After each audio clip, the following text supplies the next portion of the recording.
எடுத்துக்காட்டு 1/10 u equal to c, d, e, f, g, h, i, j மற்றும் a equal to c, d, g, j எனில் a dash காண்க. a dash காண்க. டேஷ்னா என்னமா? நீக்குக.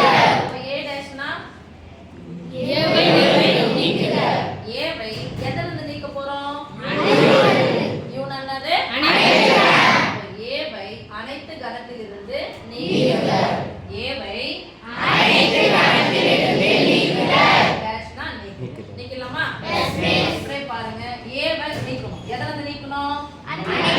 அப்ப இங்க தான் பார்க்கணும். இங்க பார்க்க கூடாது. இங்க பார்க்க கூடாது மீன்ஸ் கேன்சல் பண்ண வேண்டியது. இங்க c இருக்குனா அங்க c கேன்சல். d இருந்தா d கேன்சல். g இருந்தா g கேன்சல். j இருந்தா j கேன்சல். மீதி என்ன இருக்கு அது மட்டும் எடுத்து சொல்லுங்க பார்க்கலாம். a dash equal to e